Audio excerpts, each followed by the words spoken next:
didn't mean for this to go live, but why not? He admittedly thinks it's okay for adults to have sex with children. He even wants to make it legal.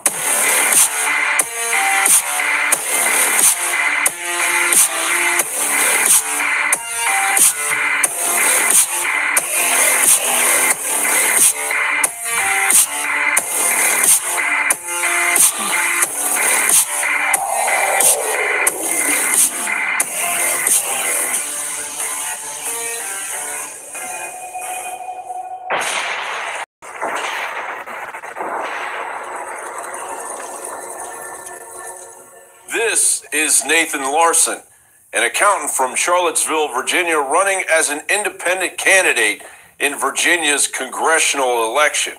This is hard to read and certainly hard to hear. He admittedly thinks it's okay for adults to have sex with children.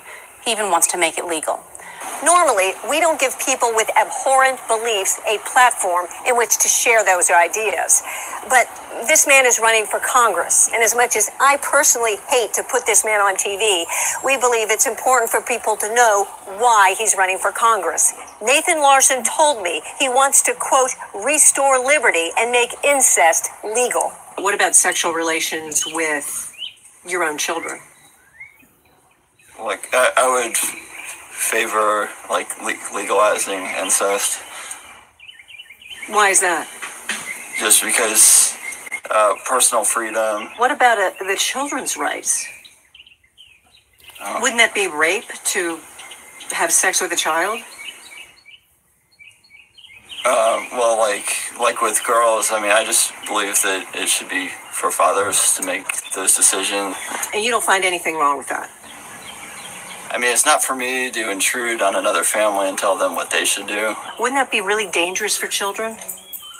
I don't see how we know that. Like, children are human beings. They're not property. What about their protection? The law doesn't treat them as having the full rights of adults. Nathan Larson also told me he doesn't think wives should be allowed to accuse their husbands of rape. It really doesn't get any more insane than that. And if Larson, who has described himself as a quasi-neo-reactionary libertarian, finds himself in prison for raping his ex-wife or assaulting a minor, there's a good chance Larson the Chester won't make it out alive. What kind of society would allow someone like Larson to even come out of the shadows? A culture that sexualizes children, that's what. In a statement to LifeSite News, the Boy Scouts of America said that condoms will be made available through the medical facilities set up throughout the camps, where an estimated 50,000 are expected to attend. Is this a sure ticket to a merit badge for not knocking your girlfriend up, or is there something far more sinister at play? Morality, which is essential to the continuation of our society, has been run roughshod since Obama reined in the PC culture that has opened doors for predators.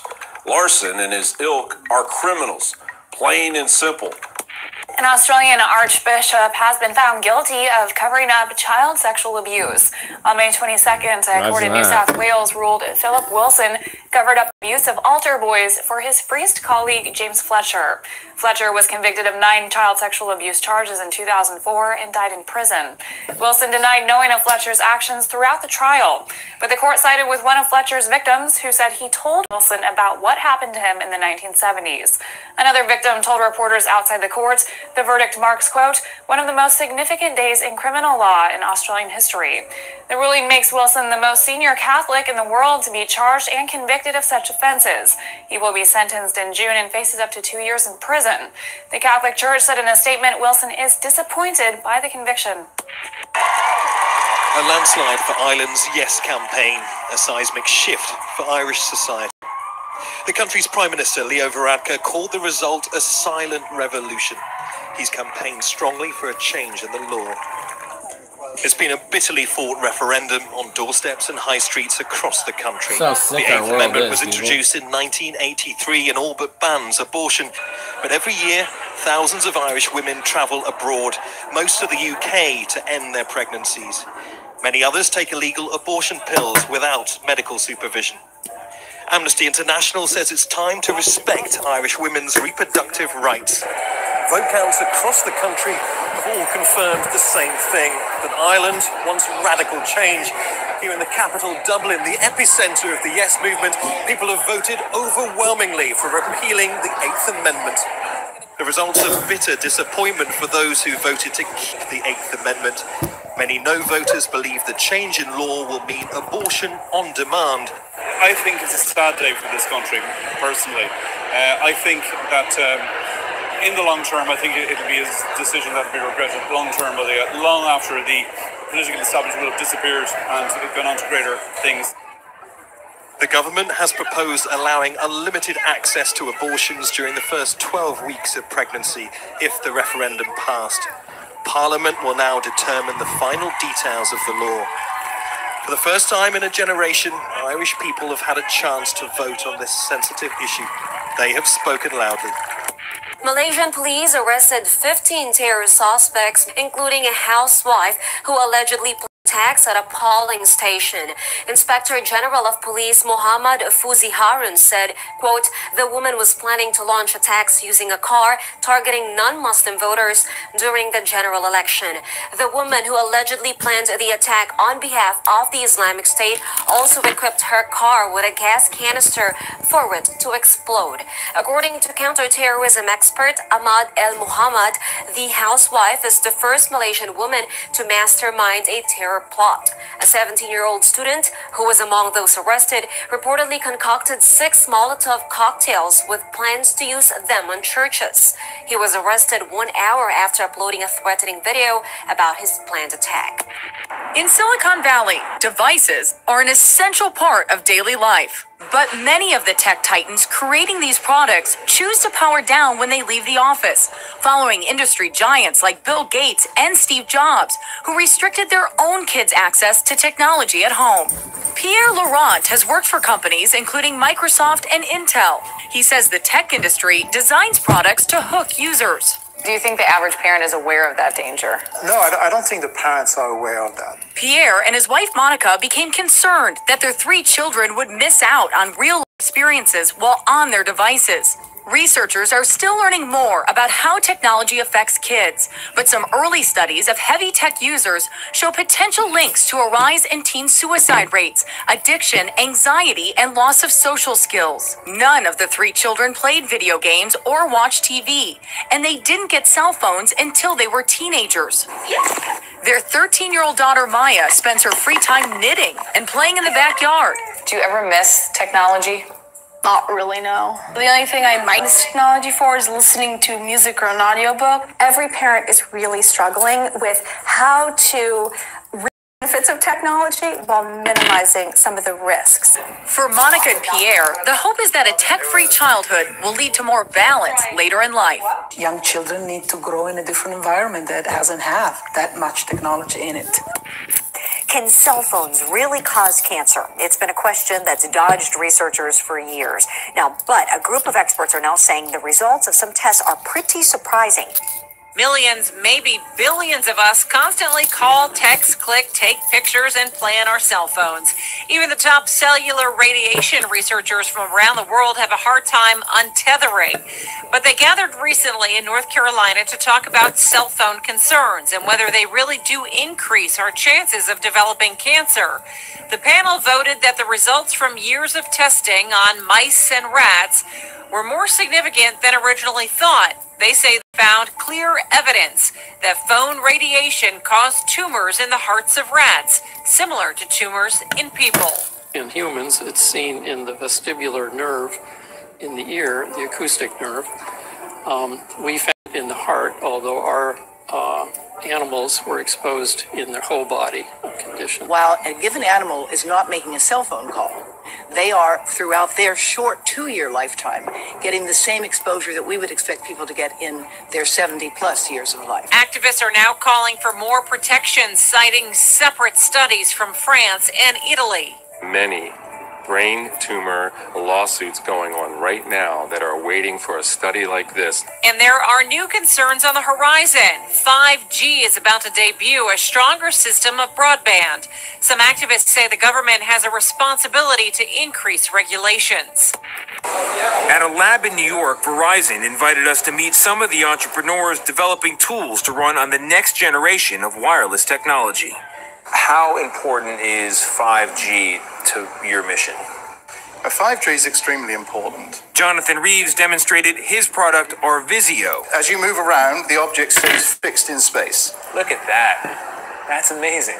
Allowing users in different locations to interact with 3D images projected through a lens. Today we can do this using Wi-Fi technology, and we can do it using online technology. But of course, you're then tied to particular locations. With 5G now, we can begin to extend this, so we can actually begin to start doing this on building sites. We can start doing it on the factory floor. So it really opens up a whole new world. But before this world can become reality, this one needs to change. 5G requires the installation of new equipment across the U.S. So this pole here is 5G. This is the future right here. You got it. Every wireless company is working to build its own 5G network. Melissa Arnoldi leads AT&T's efforts. If you don't already have one of these in your neighborhood, they're coming. That's absolutely right. They're coming. She says 5G uses high-frequency waves that support faster speeds, but don't travel as far as current wireless frequencies. So instead of relying on large cell phone towers spread far apart, they need small cell sites that are much closer together. We're going to use our existing To radiate the fuck out of whether it's you. light poles, whether it's street lights. We're going to make sure that we don't make it obtrusive to our customers and to the citizens. Oh, except to the cells inside of our bodies and water The cell molecules. towers are called small cell towers, but they're not so small when they're in your front yard. Donna Barron is protesting plans to convert light poles in her Montgomery County, Maryland neighborhood into small cell sites. This will cause cancer. She was one of several people who raised health concerns at a government hearing last month. This stuff is untested on kids. Their safety is not certain. These untested technologies are, at this time, not ready to be unleashed into our lives. My husband and I would randomly joke sometimes, like, I bet these devices are listening to what we're saying. Until recently, Danielle's home was completely wired up in every room with the Amazon Echo. Her family used the Alexa app to do everything from turn up the heat to turn off the lights. But Danielle told us via Skype that 2 weeks ago, their love for Alexa changed with an alarming phone call. The person on the other line said, unplug your Alexa devices right now. That person was one of her husband's employees calling from Seattle. We go around and unplug them all. He proceeded to tell us that he had received audio files, recordings from what was going on in our house. Danielle says her Amazon device in her Portland home recorded a private conversation and sent that recording to a random contact, which happened to be the employee in Seattle. At first, my husband was like, no, you didn't. And he's like, you're sat there talking about hardwood floors. And we're, oh gosh, you really did. Danielle listened to the conversation and she couldn't believe someone 176 miles away heard it too. I felt invaded, like total privacy invasion. Like immediately I'm like, I'm never plugging that device in again. I can't trust it. Danielle unplugged all the devices. It was one of these that sent it. And she repeatedly called Amazon. She says an Alexa engineer investigated. Well, our engineers went through all of your logs. They saw exactly what you told us, exactly what you said happened, and we're sorry. And did he tell you why it happened? He said that the device guessed what we were saying. You know, husband and wife, when they're in the privacy of their home, they have conversations that they're not expecting to be sent to their address book. Those who stood with Christian cake maker Jack Phillips rejoiced at the victory. We're very excited about the 7-2 victory for Jack Phillips. The court has given him a permanent win. Lawyer Kristen Wagoner represented Phillips, who'd been fighting this for 6 years and lost half his business over it. It's been a long process, but he's very relieved to know that he will not have to violate his conviction, choose between his convictions and his family business, because that's a price no one should have to pay. Phillips, who had served gays previously, refused to bake and decorate one special cake to celebrate a same-sex marriage. The couple sued, and Colorado came down on him like a ton of bricks, even attacking him personally. The justices suggested that's its own kind of intolerance. The big mistake the Colorado Civil Rights Commission made, at least according to this 7-2 Supreme Court ruling, is it didn't protect the rights of Christian businessman Jack Phillips. They said the state of Colorado repeatedly disparaged his beliefs, disparaged his religious convictions, used analogies to racists and Nazis in order to show hostility towards Mr. Phillips, and the Constitution does not allow that. Colorado went too far. They denigrated the religious faith of Jack Phillips regarding marriage. Where government stepped in and said you have to set aside your beliefs to fit into government's beliefs, the Supreme Court pushed back on that and said, no, your beliefs matter just like the beliefs of any individual within government. In fact, the Supreme Court chastised itself and said, hey, we don't set the conscience for the nation here, individuals do. Regent Law School Dean Michael Hernandez. The clear message is to the civil rights commissions out in the country, do not treat Christians with contempt. Do not treat them differently than you treat others that bring their perspectives into the public arena. The court decided the case on narrow grounds, though. Rachel Lazar, head of Americans United for Separation of Church and State. Today's decision is very narrow. It's only based on a ruling that the Colorado Civil Rights Commission was biased in its own findings.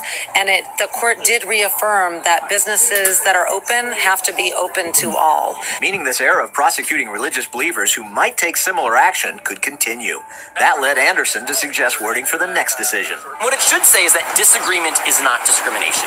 We can disagree about gay marriage without hauling each other into court, without the states punishing people who are simply acting on their belief that marriage unites husband and wife. Ferris added this was a day to celebrate what's been won. And the court said, no, religious people, religious business owners have their rights as well, and tolerance is a two-way street. These days, folks seem to agree that believers have freedom to worship, but as believers shoot back, it matters so much more than just what you do in church. For your religion to be real and meaningful, it has to permeate every part of your life, and that includes your business. And with this 7-2 ruling, the justices seem to have agreed.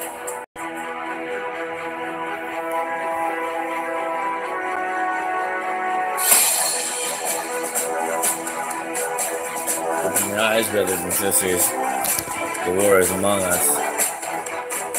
Will you be a general? Or will you burn by the wayside?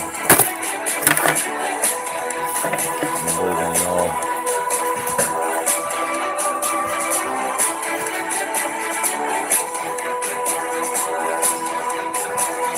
You are the resistance to God. God never told us to lay down our sword. He told us to pick our sword up. I love you all.